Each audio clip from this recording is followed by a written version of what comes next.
యేసుక్రీస్తు వారు శపించుట న్యాయమా అన్నది మనమందరం కూడా ఆలోచన చేద్దాము. మరి ప్రతి సంవత్సరము మనమందరం కూడా ఈ ప్యాషన్ వీక్లో ఈ 4 మాటలు మనమందరం కూడా జ్ఞాపకం చేసుకుంటాం.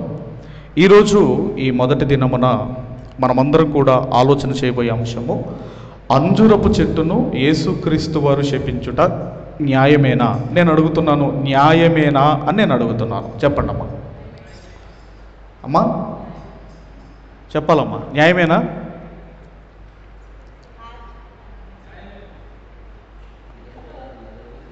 న్యాయమేనా కాదా? ఇప్పుడు నేను అడుగుతున్నాను, ఇప్పుడు ఇది ఏం సీజన్ అమ్మా? ఇది సమ్మర్ సీజన్ కదా. ఇప్పుడు సీతాఫలం దగ్గరికి వెళ్ళిపోయి సీతాఫలాలు లేవు, నువ్వు ఎండిపోదుగాక అని అన్నారు అనుకోండి, న్యాయమేనమ్మా అది? ఎందుకు కాదు? రైట్, ఇది మీకు అర్థమైంది కదా. ఇప్పుడు యేసుక్రీస్తు వారు అంజూరపు చెట్టును శపించుట న్యాయమే అని మనం ఎలా ప్రూవ్ చేయాలి అన్నది చాలా జాగ్రత్తగా, మరి చాలా రిఫరెన్స్లు వస్తాయి. అయ్యగారు చాలా రిఫరెన్స్లు చెబుతున్నాడని మీరు అనుకోకుండా, అది మీకు ఇప్పుడు కాకపోయినా ఎప్పుడైనా మీకు యూజ్ అవుతుంది. కాబట్టి చాలా జాగ్రత్తగా మీరందరూ కూడా శ్రద్ధగా వినవలసిందిగా మనవి చేస్తూ, ఈ సందర్భం ఇంతకుముందు మనం చదువుకున్నామో, మత్తయి సువార్తలో ఇంతకుముందు మనం చదువుకున్నాం. దయచేసి మరొకసారి మత్తయి సువార్త 21వ అధ్యాయము 18వ వచనం ఒక్కసారి మరలా మనం అందరం కూడా చదువుదాం. ఉదయమందు పట్టణమునకు మరలా వెళ్ళుచుండగా ఆయన ఆకలిగొనెను. ఉదయమందు పట్టణము ఏమంటున్నాడమ్మా అక్కడ? పట్టణమునకు మరలా వెళ్ళుచుండగా. ఎక్కడి నుండి ఏ పట్టణానికి వెళుతున్నాడు ఇక్కడ రాయబడి లేదు. ఓకేనమ్మా, తర్వాత చదవండి. అప్పుడు త్రోవ పక్కన ఉన్న ఒక అంజూరపు చెట్టును చూచి దాని యొద్దకు రాగా దాని యందు ఆకులు తప్ప మరి ఏమీ కనబడలేదు గనుక దానిని చూచి, ఇక మీదట ఎన్నటికి నీవు కాపు కాయక ఉందువని చెప్పెను. తక్షణమే అంజూరపు చెట్టు ఎండిపోయాను. శిష్యులు అది చూచి అంజూరపు చెట్టు ఎంత త్వరగా ఎండిపోయినని చెప్పుకొనేరి. అందుకు యేసు, చాలమ్మా ఇక్కడ మనం చూడగలిగితే, యేసుక్రీస్తు వారు ఒక మార్గం గుండా వెళుతున్నప్పుడు ఆకలి వేసినప్పుడు అంజూరపు చెట్టు దగ్గరికి వెళ్ళాడు. అక్కడ ఆకులు మరి తప్ప ఫలాలు లేవని మనం చదువుకుంటున్నాము. ఇదే సందర్భాన్ని మార్కు గారు ఆయన కూడా పొందుపరిచాడు. అక్కడ కూడా ఆయన ఏం రాశాడో మీరు చూడగలిగితే, మార్క్సు వార్త 11వ అధ్యాయము 12, 13, 14 వచనాలు మనమందరం కూడా చదువుకుందాం. మరునాడు వారు బేతేనియా నుండి వెళ్ళుచుండగా, ఎక్కడి నుంచి ఏ పట్టణముకు వెళుతున్నారంటే బేతనియా ప్రాంతము నుంచి పట్టణానికి వెళుతున్నారు. ఓకేనమ్మా, రైట్, చదవండి అమ్మా. ఇప్పుడు ఆయన ఆకలిగొని ఆకులు గల ఒక అంజూరపు చెట్టును దూరము నుండి చూచి దాని మీద ఏమైనాను దొరుకునేమో అని వచ్చెను. ఆకులు తప్ప మరి ఏమీ కనబడలేదు. ఏలయనగా అది అంజూరపు పండ్ల కాలము కాదు. అందుకు ఆయన, ఇక మీదట ఎవ్వరునూ తినకుందురుగాక అని చెప్పెను. ఇది ఆయన శిష్యులు వినిరి. అలాగే ఎక్కడ కంటిన్యూ చేశాడంటే 20-21 వచనాన్ని కూడా మనం చదువుకుందాం. అదే అధ్యాయం 20-21. పొద్దున వారు మార్గమున పోవుచుండగా ఆ అంజూరపు చెట్టు వేళ్ళు మొదలుకొని ఎండియుండుట చూచిరి. అప్పుడు పేతురు ఆ సంగతిని జ్ఞాపకమునకు తెచ్చుకొని, బోధకుడా, ఇదిగో నీవు శపించిన అంజూరపు చెట్టు ఎండిపోయేనని చెప్పాను. ఇక్కడ మార్కు గారు రాసింది మత్తయి గారు రాయలేదు, మత్తయి గారు రాసింది కొన్ని మార్కు గారు రాయలేదు. మత్తయి గారేమో ఒక పట్టణానికి వెళుతున్నారని రాశాడు, మార్కు గారేమో బేతనియా ప్రాంతము నుండి పట్టణానికి వెళుతున్నాడని రాశారు. మత్తయి గారేమో అక్కడ అది అంజూరపు పండ్ల కాలము కాదని మత్తయి గారు మెన్షన్ చేయలేదు. మార్కు గారు మాత్రము దాన్ని అది అంజూరపు పండ్ల కాలము కాదు అని ఆయన స్పెసిఫిక్గా ఇక్కడ మెన్షన్ చేశాడు. అయితే పాలస్తీనా ప్రాంతంలో ఉన్నట్టండి, పాలస్తీనా ప్రాంతంలో దారి పొడవున ఈ అంజూరపు చెట్లు పెంచుతారట. ఎందుకు పెంచుతారు అన్నప్పుడు, ఈ బాటసారులు ఆకలేసినప్పుడు ఆ అంజూరపు పండ్లు తినాలని పాలస్తీనా దేశంలో ఈ దారి పొడుగున అంజూరపు చెట్లు పెంచుతారట. అందుకనే యేసుక్రీస్తు వారు కూడా మార్గం గుండా వెళుతున్నప్పుడు ఆకలి వేసినప్పుడు ఆయన అంజూరపు చెట్టు దగ్గరికి వచ్చినప్పుడు ఆకులు తప్ప ఫలాలు ఆయనకు కనపడకపోయేసరికి ఇక ఏమన్నాడు అంటే, ఇక నీవు ఎన్నటికి కాపు కాయక ఉందువుగా కానీ చెట్టును ఆయన శపించినట్లుగా మనం అందరం కూడా చూస్తున్నాము. అయితే యేసుక్రీస్తు వారు చెట్టును శపించుట న్యాయమే అని నేను అంటున్నాను. మీరేమంటారమ్మా? యేసుక్రీస్తు వారు చెట్టును శపించుట న్యాయమే అని నేను అంటున్నాను, న్యాయమే అని నేను అంటున్నాను. మరి అది అంజూరపు పండ్ల కాలం కాదు కదా. ఎందుకంటే యేసుక్రీస్తు వారు అంటే చిన్నగా తీసుకోకండి. ఆయన ఎవరంటే ఆయన క్రియేటర్. ఆయన ఎవరంటే సృష్టికర్త. కలిగి ఉన్నదేదియు ఆయన లేకుండా కలగలేదు. కలిగి ఉన్నదేదియు ఆయనే లేకుండా కలగలేదు. ఆయనకు తెలియదంటే మీరు ఆలోచించండి. నేను ఒకసారి ఒక ఎగ్జాంపుల్ చెప్పాను. ఒకరోజు ఒక ఆయన ఒక బిజినెస్ మ్యాన్ ఆయన కారులో వెళుతున్నాడు. హోటల్లో నుంచి కారు బుక్ చేసుకున్నాడు. కారులో వెళుతున్నాడు. ఫ్లైట్కి త్వరగా వెళ్ళిపోవాలి. మధ్యలో కారుకు ప్రాబ్లం వచ్చింది. డ్రైవర్ దిగి చూస్తున్నాడు, డ్రైవర్ వల్ల కావటం లేదు. ఆ తర్వాత లోపల ఉన్న ఆయన దిగేసి వెంటనే ఏం చేశాడంటే, అదిగో అక్కడ అది ఆ రబ్బర్ పడిపోయింది, దాన్ని పెట్టబ్బా అని చెప్పాడు. ఆ తర్వాత వెంటనే కారు స్టార్ట్ అయిపోయింది. డ్రైవర్ అడుగుతున్నాడు, అదేంటండి, నేను 30 ఏళ్ళ నుంచి ఈ ఫీల్డ్లో ఉన్నాను, ఏదన్నా కార్ రిపేర్ వస్తే నేనే చేసుకుంటాను, మరి నాకు తెలియదు మీకు ఎలా తెలిసింది అన్నప్పుడు అండి, అప్పుడు ఆయన అన్నాడు, నీ కారు పేరు ఏంటి అని అడిగాడు. నా కారు పేరు ఫోర్డ్ అండి అన్నాడు.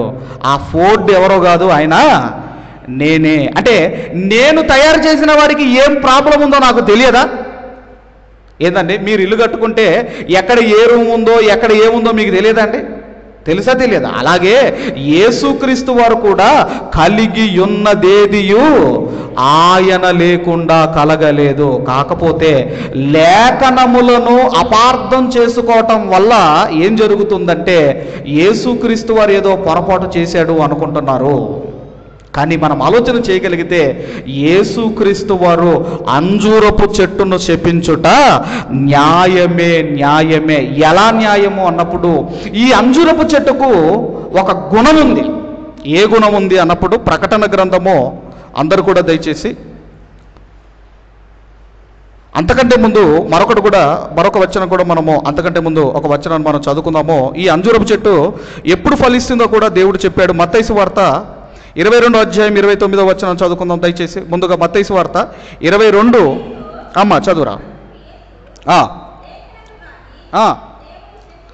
దేవుని శక్తి కానీ ఎరగక మీరు పొరపడుచున్నారు. అంటే లేఖనమును గనక అపార్థము చేసుకుంటే మనం పొరపాటు చేస్తాము. తర్వాత ఈ అంజూరపు ఫలాలు ఎప్పుడు కాస్తాయో కూడా యేసుక్రీస్తు వారు చెబుతూ మత్తయి సువార్త 24వ అధ్యాయము 32వ వచనాన్ని త్వరగా చదువుకుందాము. త్వరగా.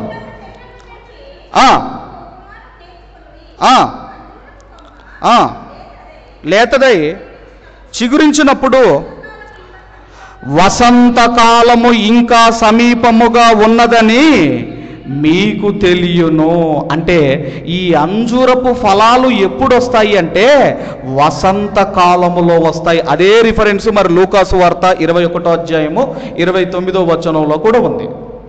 అంటే ఈ వసంతకాలములో చెట్లన్నీ కూడా పచ్చని చిగురుతో అందంగా కనపడతాయి. అదే అంటున్నాడు యేసుక్రీస్తు వారు. ఏమని చెబుతున్నాడంటే ఆయన వసంతకాలములో అంజూరపు ఫలాలు ఫలిస్తాయి అని ఇక్కడ యేసుక్రీస్తు వారు మాట్లాడుతున్నారు. అయితే ఆయనకు ఆకలేసింది, చెట్టు దగ్గరికి వెళ్ళాడు. చెట్టు దగ్గర ఆకులు తప్ప ఫలాలు ఏమీ లేవు. అందుకని ఆ చెట్టును యేసుక్రీస్తు వారు శపించారు. కాబట్టి ఇక్కడ అది అంజూరపు పండ్ల కాలం కాదు కదంటే కాదది. అయినా యేసుక్రీస్తు వారు పొరపాటు చేయలేదు, బైబిల్లో పొరపాటు లేవు, మనం అర్థం చేసుకోవటంలోనే పొరపాటు ఉంది. ఎందుకంటే అంజూరపు చెట్టుకు ఒక గుణం ఉంది. ఇప్పుడు ప్రకటన గ్రంథము 6వ అధ్యాయము 13వ వచనాన్ని చదువుకుందాం దయచేసి. ప్రకటన గ్రంథము 6వ అధ్యాయం 13వ వచనం చదవమ్మా.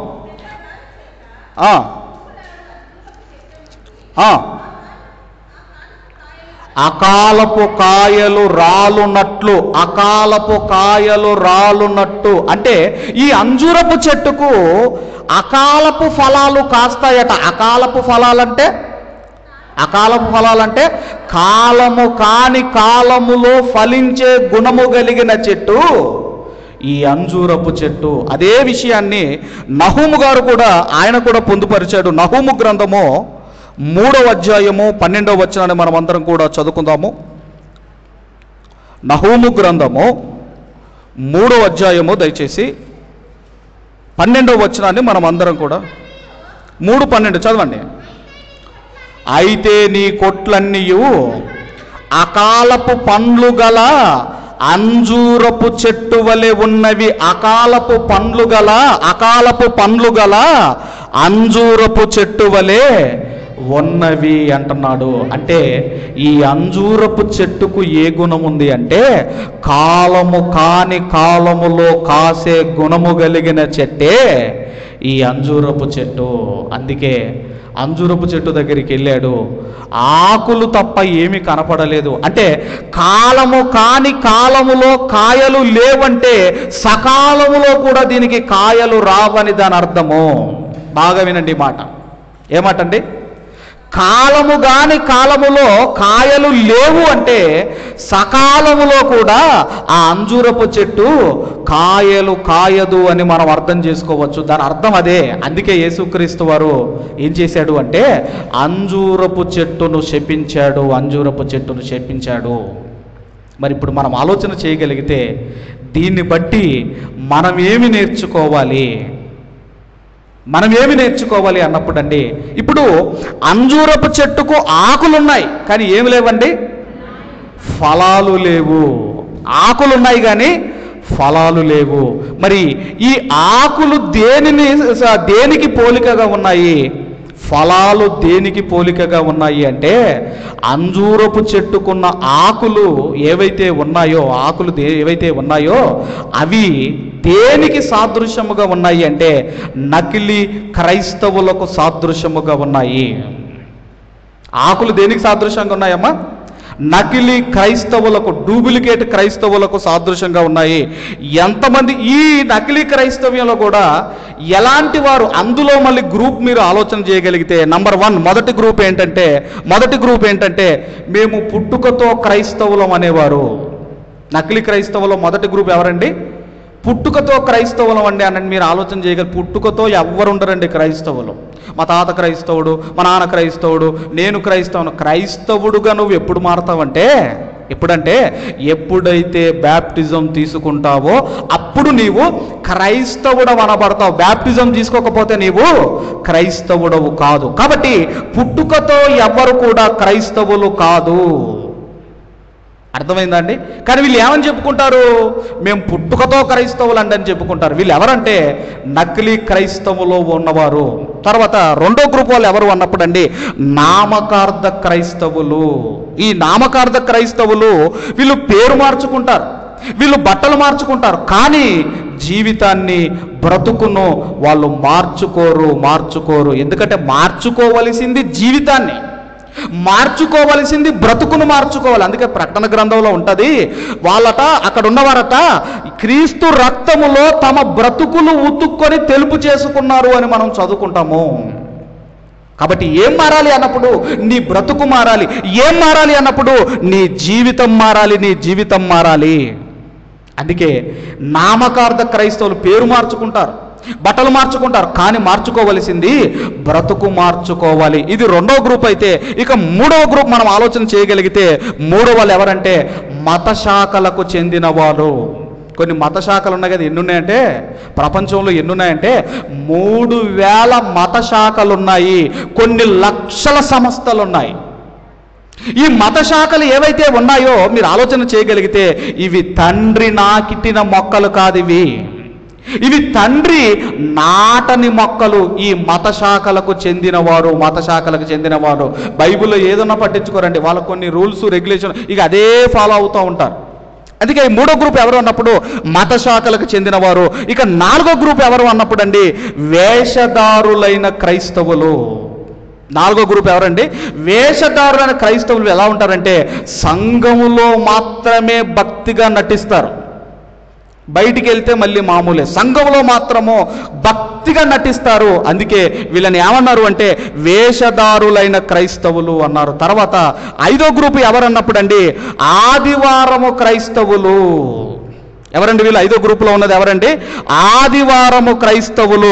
ఆదివారం చర్చికి వస్తారు కానీ మనసు మార్చుకోరు, బ్రతుకు మార్చుకోరు. ఆదివారం మాత్రం చర్చికి వస్తారు, ఆదివారం చర్చికి వస్తారు, ఆరాధిస్తారు, కానీ మనసు మార్చుకోరు, బ్రతుకు మార్చుకోరు. ఇది ఐదో గ్రూపు వారు. ఇక ఆరో గ్రూపు వారు ఎవరు అన్నప్పుడు మాదిరి లేని క్రైస్తవులు. మాదిరి లేని క్రైస్తవులు. నిన్ను చూసి దేనికి మాదిరిగా పెట్టుకోవాలి? ఒకనాడు పౌలు అన్నాడు, నేను క్రీస్తును పోలి నడుచుకున్న ప్రకారం మీరు నన్ను పోలి నడుచుకోండి. ఈరోజు మీరు ఎవరికి మాదిరిగా ఉన్నారు? క్రీస్తు మనకు మాదిరి అయితే మనము ఎవరికి మాదిరిగా ఉన్నామో. అందుకే మాదిరి లేని క్రైస్తవులు. ఇది ఆరో గ్రూప్ అయితే ఏడో గ్రూప్ ఎవరంటే పండుగ క్రైస్తవులు. వీళ్ళు ఎప్పుడు వస్తారంటే గుడ్ ఫ్రైడే రోజు కనపడతారు, ఈస్టర్ రోజు కనపడతారు, క్రిస్మస్ రోజు కనపడతారు, మళ్ళీ కనపడరు. చూడండి వీళ్ళు ఇదేమీ కానవాళ్ళు. గుడ్ ఫ్రైడే, ఈస్టరు, క్రిస్మస్ కనపడతారు కానీ మళ్ళీ చర్చిలో కనపడరు. వీళ్ళనే పండుగ క్రైస్తవులు అన్నారు. ఇక ఎనిమిదవది ఎవరు అన్నప్పుడు అండి నులివెచ్చని క్రైస్తవులు. నులివెచ్చని క్రైస్తవులు అంటే ఇటు దేవునిలో చక్కగుండరు, అటు లోకంలో చక్కగుండరు. దేవుని మందిరానికి వస్తారు, దేవుణ్ణి ఆరాధిస్తారు, కానీ అన్యుల ఆచారాలు మళ్ళీ పర్ఫెక్ట్గా ఆచరిస్తారు. మళ్ళీ అన్యుల ఆచారాలు ఉంటాయి కదండి, అన్యుల ఆచారాలు ఖచ్చితంగా పర్ఫెక్ట్గా ఆచరిస్తారు. ఎవరు అంటే ఎవరండి? నులివెచ్చని క్రైస్తవులు. ఉంటే అటన ఉండు, లేదంటే ఇటన ఉండు అన్నాడు దేవుడు. అటన ఉండు, ఇటన ఉండు అన్నాడు దేవుడు. మన దాంట్లో కూడా మీరు చూడగలిగితే మ్యారేజీకి అన్నీ చెప్పకూడదు ఇక అవన్నీ కూడా. కాబట్టి నులివెచ్చని క్రైస్తవులు వీళ్ళు ఎవరు అంటే ఆరాధిస్తారు, కానీ అన్యుల ఆచారాలు పర్ఫెక్ట్గా పాటిస్తారు వీళ్ళు. ఇది ఎన్నో గ్రూపం? ఇది ఎనిమిదోది. అయితే తొమ్మిదోది ఎవరు అంటే దుర్మార్గులైన క్రైస్తవులు కూడా ఉన్నారట అండి. అంటే ఏ నేరం చేయడానికి, ఏ దాడి చేయడానికి కూడా వెనకాడరట. ఇది దుర్మార్గమైన క్రైస్తవులు. అయితే ఇక పదవది ఏంటి అన్నప్పుడు అండి వ్యక్తి పూజ చేసే క్రైస్తవులు, వ్యక్తులను ఆరాధించే క్రైస్తవులు. అమ్మో, మా అయ్యగారు చాలా మాకు గొప్ప అనుకునే. వ్యక్తి పూజ ఎప్పుడు కూడా చేయకూడదండి. ఎందుకంటే వ్యక్తి పూజ అనేది అది విగ్రహారాధనతో సమానము. ఇప్పుడు నేనున్నాను, నేను వాక్యం చెబుతున్నాను. నేను వాక్యం చెబితే వాక్యానికి ఫ్యాన్స్ కావాలా, నాకు ఫ్యాన్స్ కావాలా? బట్టల షాప్కి వెళ్ళారమ్మా, వాడు బట్టలు చూపిస్తున్నాడు, బట్ట బాగుందంటారా, వాడు బాగుందంటారా? ఏమనాలమ్మా? బట్టలు బాగున్నాయి అనాలా? ఇప్పుడు నేను వాక్యం చెబితే వాక్యానికి ఫ్యాన్స్ కావాలా, కానీ దేనికి ఫ్యాన్స్ అవుతున్నారు? ఎవరికి ఫ్యాన్స్ అవుతున్నారమ్మా? వ్యక్తులకు ఫ్యాన్స్ అవుతున్నారు. అందుకే వ్యక్తులను ఆరాధించే క్రైస్తవులు, ఇన్ని రకాల క్రైస్తవులు ఉన్నారు.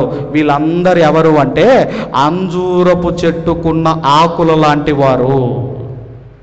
10 వచ్చినాయమ్మా? పుట్టుకతో క్రైస్తవులు, నామకార్థ క్రైస్తవులు, మత శాఖలకు చెందిన క్రైస్తవులు, వేషధారులైన క్రైస్తవులు, ఆదివారం క్రైస్తవులు, తర్వాత మాదిరిలేని క్రైస్తవులు, పండుగ క్రైస్తవులు, నులివెచ్చని క్రైస్తవులు, దుర్మార్గులైన క్రైస్తవులు, తర్వాత వ్యక్తులను ఆరాధించే క్రైస్తవులు. ఒకవేళ ఈ గ్రూపులో ఎందులో ఉన్నా ఆకేమైపోయిందంటే ఒకానొక రోజున రాలిపోయేది. ఇప్పుడు ఆకులన్నీ రాలిపోయాయి అనుకోండి, ఏం చేస్తామమ్మ దాన్ని? ఎక్కడికో దూరం తీసుకెళ్ళి తగలబెట్టేస్తాము. అందుకే అంజూరపు చెట్టుకు ఆకులు ఎవరండి అంటే ఈ నకిలీ క్రైస్తవులు. అందుకే ఫలాలు ఎవరు అన్నప్పుడు అండి, క్రైస్తవుడు అంటే దేవుని కొరకు శ్రేష్టమైన ఫలములు ఫలించేవాడే నిజమైన క్రైస్తవుడు. నీ ఫలాలు కావాలి దేవుడికి. ఆయన ఎన్నో రుచులు పెట్టాడు, నీ నుండి ఫలాలు కోరుకుంటున్నాడు. శ్రేష్టమైన ఫలాలు దేవునికి ఇచ్చేవారే నిజమైన క్రైస్తవులు.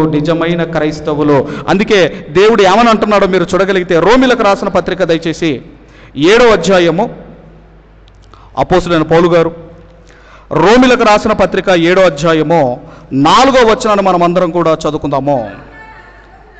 చదవమ్మా.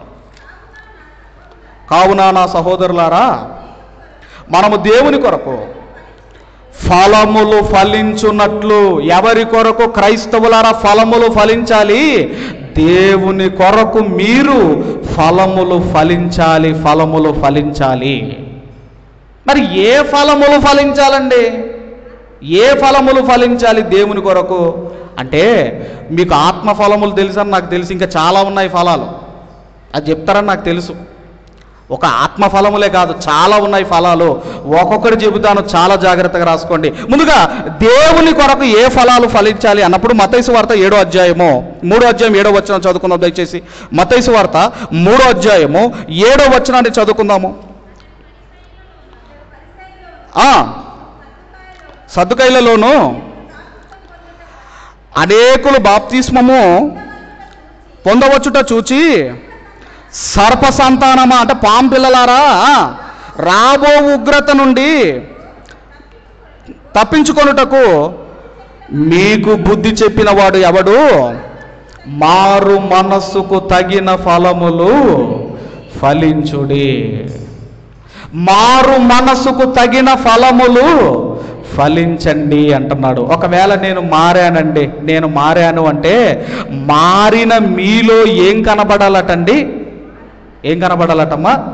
ఫలములు కనిపించాలి. మారిన నీలో ఫలములు కనిపించాలి అంటున్నాడు. ఇంకాస్త ముందుకు వెళ్ళగలిగితే మారిన వారిలో ఎలాంటి ఫలములు కనిపిస్తాయో చూడగలిగితే, అపోస్తులుల కార్యములు 26వ అధ్యాయము, అపోస్తుల కార్యములో 26వ అధ్యాయము 20వ వచనాన్ని మనం అందరం కూడా చదువుకుందాము. 26:20.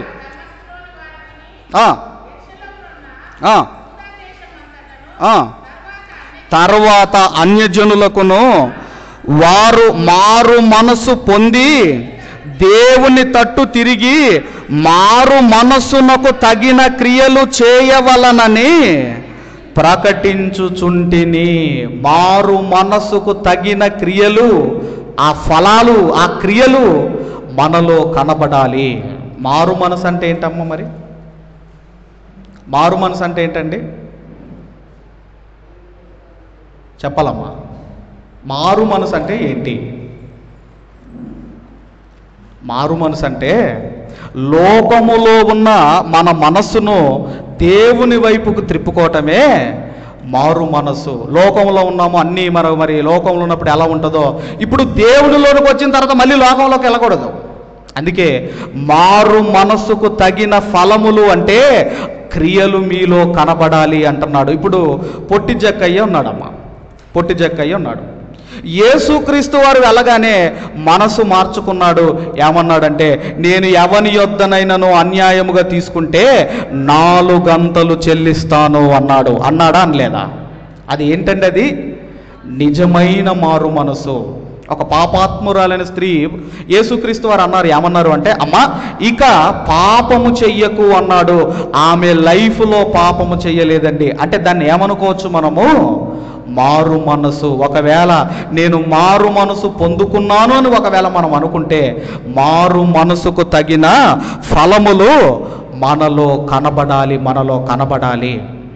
ఇంకా మత్తయి సువార్తలో కూడా 21వ అధ్యాయము, మరలా మత్తయి సువార్త 21వ అధ్యాయము 28 నుంచి మనం అందరం కూడా చదువుకుందాము. 21, 28, 29, 30 చదువుకుందాం. చదవమ్మా. మీకు ఏమి తోచుచున్నది? ఒక మనుషునికి 2 కుమారులుండిరి. అతడు మొదటి వాని యొద్దకు వచ్చి, కుమారుడా, నేడు పోయి ద్రాక్ష తోటలో పని చేయమని చెప్పగా వాడు పోను అని ఉత్తరమిచ్చెను గాని పిమ్మట మనసు మార్చుకొని పోయెను. అతడు రెండో వాని యొద్దకు వచ్చి ఆ ప్రకారమే చెప్పగా వాడు, అయ్యా, పోతుననెను గాని పోలేదు. ఈ ఇద్దరిలో ఎవడు తండ్రికి ఇష్ట ప్రకారము చేసిన వాడని వారిని అడిగాను. ఒక అతనేమో వెళ్ళను అన్నాడు, వెళ్ళాడు. ఒక అతనేమో వెళతాను అన్నాడు, వెళ్ళలేదు. కాబట్టి వెళ్ళను అన్నవాడు వెళ్ళాడు, కానీ వెళుతాను అన్నవాడు వెళ్ళలేదు. కాబట్టి మారు మనసు పొందుకుంటే క్రియలు కనపడాలి. క్రియలు లేని మారు మనస్సు వ్యర్థమండి. ఇంకా మనము చూడగలిగితే, మనం అందరం ఆలోచన చేయగలిగితే, దేవునికై ఫలములు ఫలించండి అన్నాడు కదా. ఏ ఫలములు ఫలించాలో ఒక్కొక్కటి త్వరగా చెప్పి మనం ముగింపులోనికి వెళ్ళిపోదాం. మరి దయచేసి రోమిలకు రాసిన పత్రిక 6వ అధ్యాయము 22వ వచనాన్ని మనం అందరం కూడా చదువుకుందాం. 6వ అధ్యాయము 22వ వచనం.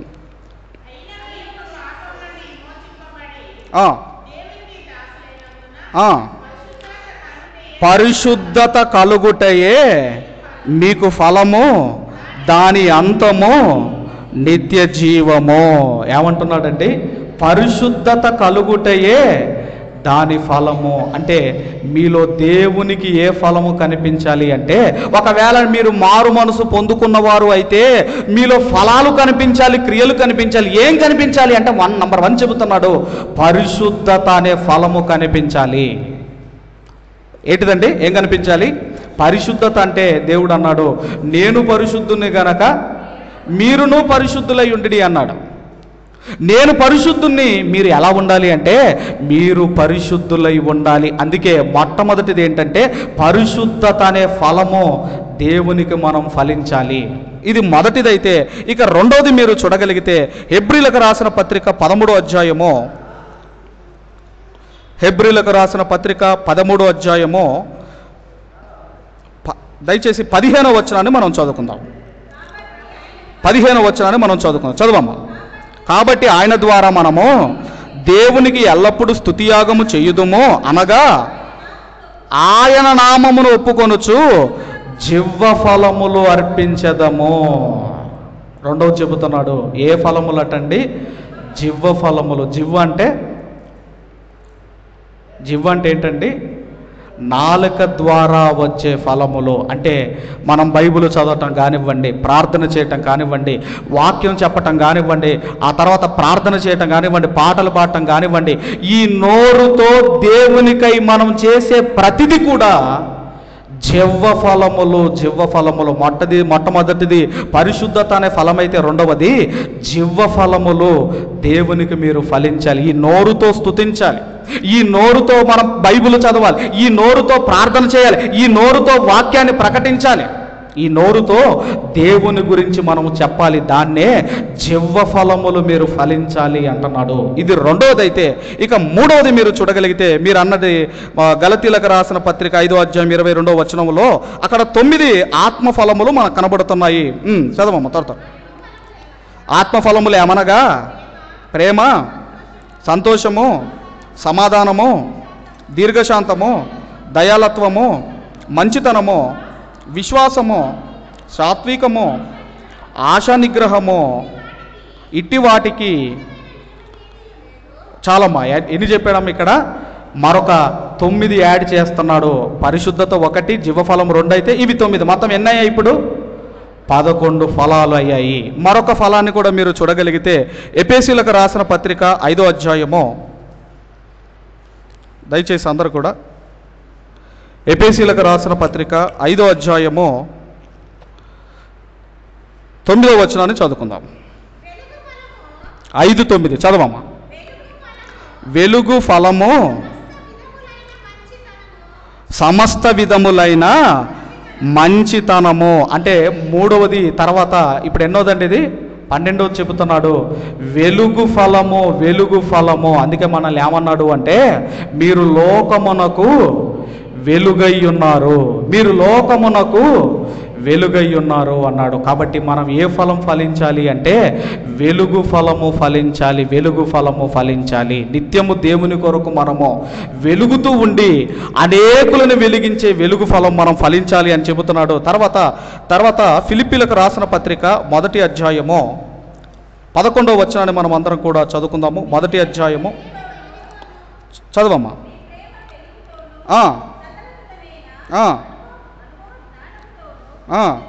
ఉండదై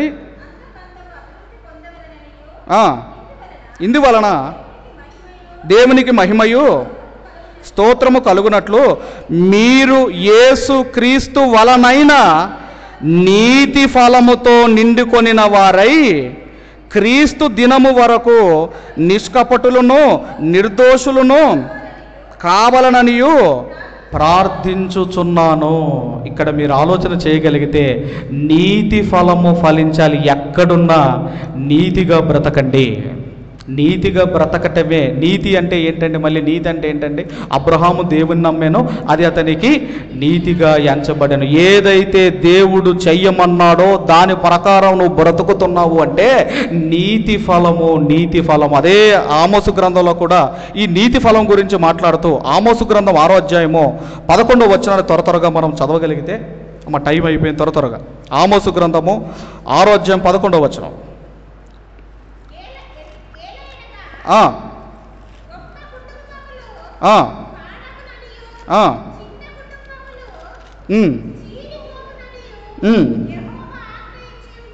యెహోవా ఆజ్ఞ ఇచ్చి ఉన్నాడు. 13వ వచనం.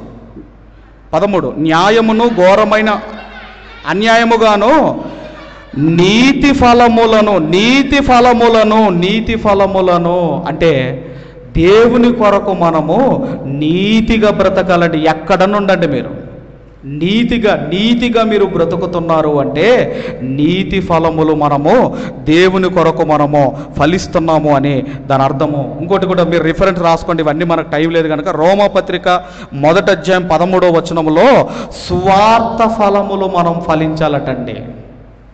ఏంటండి? సువార్త ఫలములు మనము ఫలించాలి అని చెబుతున్నాడు. కాబట్టి ఇన్ని ఫలాలు ఉన్నాయండి బైబిల్లో. మనం ఏమనుకుంటామంటే ఒక 9 ఆత్మఫలములే అనుకుంటాం మనం.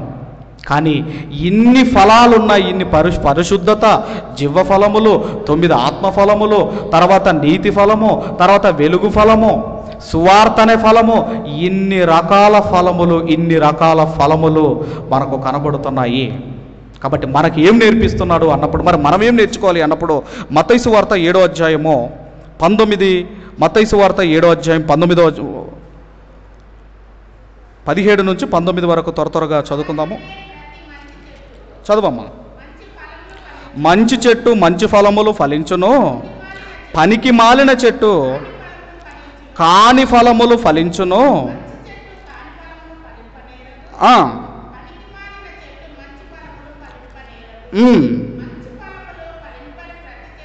మంచి ఫలములు ఫలింపని ప్రతి చెట్టు నరకబడి అగ్నిలో వేయబడును. కాబట్టి మీరు ఒకవేళ దేవుని చేత మీరు ఒకవేళ నాటబడిన చెట్టు అయితే మీరు మంచి ఫలములు ఫలించాలటండి, మంచి ఫలములు. అందుకే మరి యోహాను సువార్త 15వ అధ్యాయం 8వ వచనంలో అన్నాడు, మీరు బహుగా ఫలించాలి. మీరు బహుగా ఫలించాలి. మీరు బహుగా ఫలించటం వలన నాకు మహిమ అన్నాడు. ఒకవేళ మీరు ఫలించలేదనుకోండి, ఇప్పుడు అంజూరపు చెట్టు ఫలించలేదండి. అంజూరపు చెట్టు దగ్గరికి వచ్చినప్పుడు ఆకులు కనపడుతున్నాయి కానీ అక్కడ ఏమి లేవండి, ఫలాలు లేవు. ఫలాలు లేకపోయేసరికి యేసుక్రీస్తు వారు ఏమన్నాడు? దాన్ని శపించాడు. ఒకవేళ యేసుక్రీస్తు వారు మన దగ్గరికి వచ్చినప్పుడు మన దగ్గర కూడా ఫలాలు లేవనుకోండి. అందుకే మత్తయి సువార్త చివరిగా ఏం చెబుతున్నాడో మత్తయి సువార్త 3వ అధ్యాయము 10వ వచనాన్ని మనం అందరము కూడా చదువుకుందాము. ఇప్పుడే గొడ్డలి చెట్ల వేరున ఉంచబడి ఉన్నది గనుక మంచి ఫలములు ఫలింపని ప్రతి చెట్టును నరకబడి అగ్నిలో వేయబడును. అంటే ఫలించే చెట్టువా, లేదంటే మనము ఫలములు లేని చెట్టుమా? ఫలములు లేని చెట్టు అయితే అది నరకబడుతుంది, అది అగ్నిలో వేయబడుతుంది.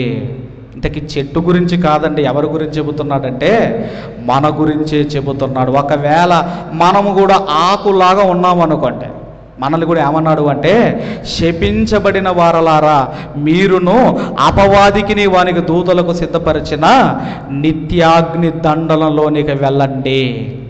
కాబట్టి యేసుక్రీస్తు వారు అంజూరపు చెట్టును శపించుట న్యాయమే. ఎందుకంటే కలిగి ఉన్నది ఏదియో ఆయన లేకుండా కలదు, ఆయనకి తెలియదంటూ ఏముంది. కాబట్టి దానికి అకాల ఫలాలు వస్తాయని యేసుక్రీస్తు వారికి తెలిసి దాని దగ్గరికి వెళ్ళాడు. ఇక ఈ కాలము కాని కాలములో ఫలాలు రానప్పుడు ఇది సకాలములో కూడా ఫలించదు అని దాన్ని ఏం చేశాడు అంటే దాన్ని శపించాడు. వేర్లతో సహా ఆ చెట్టు ఎండిపోయింది. కాబట్టి నేను మారు మనసు పొందుకున్నాను, నేను దేవుని మందిరానికి వస్తున్నాను. మరి ఇవన్నీ మనము చేస్తున్నప్పుడు మారు మనసుకు తగిన ఫలాలు ఇప్పుడు ఎన్ని చెప్పానమ్మా, దగ్గర ఎన్ని చెప్పానో ఇవన్నీ జ్ఞాపకం చేసుకోండి. ఈ మారు మనసుకు తగిన ఫలాలు మనలో ఉన్నాయో లేవో పరీక్షించుకోండి. కాబట్టి ఫలించే చెట్టుగా మీరు ఉంటారో, ఫలములు లేని చెట్టుగా మీరు ఉంటారో, నిర్ణయాన్ని మీకే విడిచిపెడుతూ ఈ నా మాటలు ముగిస్తున్నాను. దేవుడు మనందరినీ దీవించి ఆశీర్వదించును గాక. ఆమేన్, ఆమేన్, ఆమేన్. ఈ సమయంలో మరి